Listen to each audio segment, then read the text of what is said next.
Знаешь, с годами еще больней. Мой дедушка Махария Давид Гаврилович, 1923 года рождения, уроженец села Лыхны Абхазской АССР. 1930 по 1939 года он ходил в Лыхнинскую среднюю школу. Март 1942 года по приказу Гудаутского райвоенкомата Абхазской ССР Давид и его родной брат Виктор были направлены в Красную армию. В мае 1942 года они приняли военную присягу. Дедушка был 1923, а его брат был чуть младше на 4 года его. И вот в апреле 1942 года мой дед Давид Махария и Виктор Махария были направлены на ускоренные курсы военно-пехотного училища в город Степанакерт. По окончанию ускоренных курсов курсантам Давиду и Виктору были присвоены воинские звания младший лейтенант, и после их распределили по разные стороны линии фронта. С тех пор Виктор так и не вернулся с боя и числится в списках пропавших без вести. По последней информации, где мы искали на сайте «Память народа», где-то он числится в списках попавших в плен, погибших в плену, похороненным во Франции. Где-то написано, что он погиб в Краснодарском крае. У Виктора была супруга, она была в положении. И вот когда закончилась война, Ира Махария есть, это мамина двоюродная сестра, она, когда дедушка матери, отец Давид Махария вернулся с фронта, она прибежала, и до совершеннолетия она считала вот это Давида Махария своим отцом. И его не оплакивали, потому что ждали. А дедушка вернулся. Дедушка у нас, после вот того, когда ему присвоили звание младший лейтенант, его назначили командиром роты 18-й армии 4-го Украинского фронта 17-й гвардейской стрелковой дивизии 344-го стрелкового корпуса 138-го стрелкового Каширского краснознаменной дивизии. И вот он принимал участие в освобождении поселка Жабье, где он раненый 4 дня перекрывал и удерживал дорогу, чтобы враг не проник в село. И там в ходе этой операции 27 человек было уничтожено, 9 взято вражеских солдат было уничтожено, 9 из них было взято в плен, 2 машины и 4 пулемета были уничтожены. После этой операции указом Президиума Верховного Совета Союза Советских Социалистических Республик младший лейтенант Давид Махария был удостоен ордена Отечественной войны первой степени. В 1944 году ему присвоили воинское звание лейтенант и назначили командиром роты 17-го гвардейского стрелкового корпуса, и он освобождал вершину. Это был населенный пункт Забидово, где враг по приказу командира батальона, рота одна из первых, это моего дедушки Давида Махария, ворвалась в траншею, уничтожила врага. Населенный пункт был полностью освобожден. Около 40 человек было со стороны вражеских, германских, венгерских захватчиков было уничтожено. 36 было взято в плен.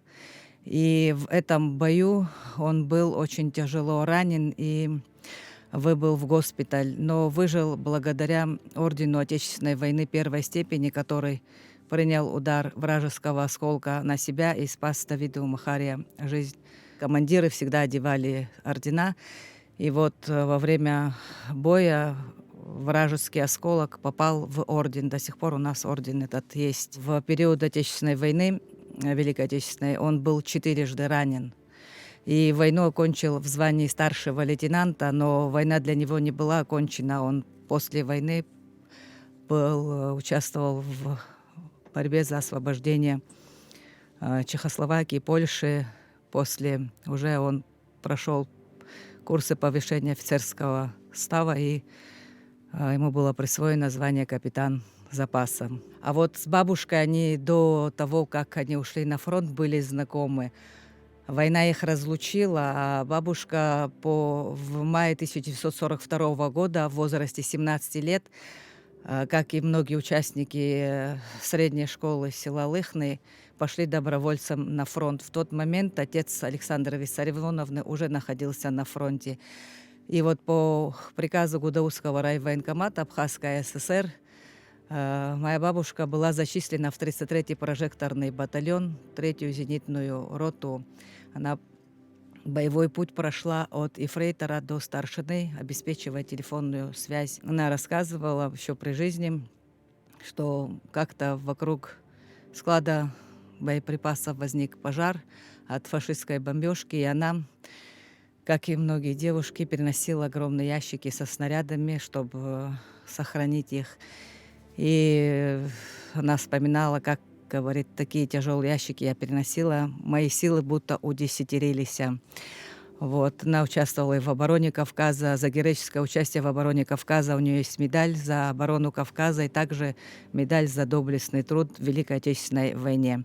А дедушка еще имеет медаль за победу над Германией в Великой Отечественной войне. И вот демобилизовавшиеся, они встретились вновь. Они не любили об этом рассказывать. И как-то за год до смерти он мне рассказал, в общем, эту историю о своей, показал, где у него были ранения. Все это они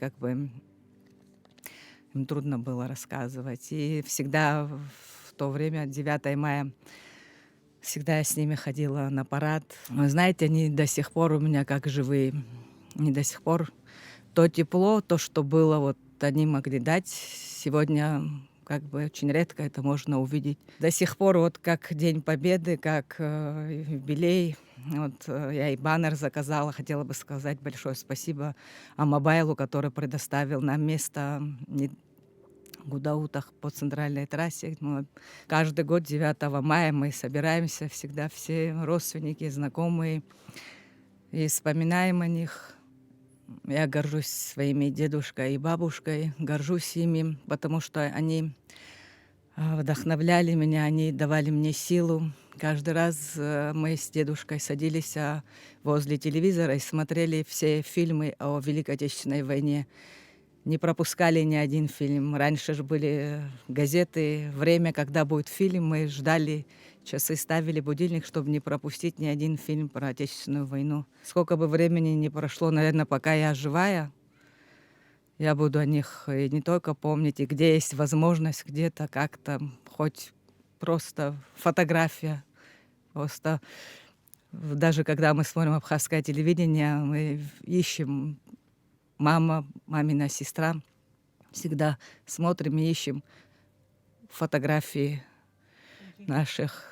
Дедушка Махария Давид Гаврилович, вот это бабушка Акусба Александра Виссарионовна, и этот Махария Виктор, это младший брат, который до сей поры числится в списках пропавших без вести. Дедушка в составе своего взвода, это послевоенные фотографии, это то, что он был ярко темный, волосы, и вот за 5 лет он очень сильно посидел.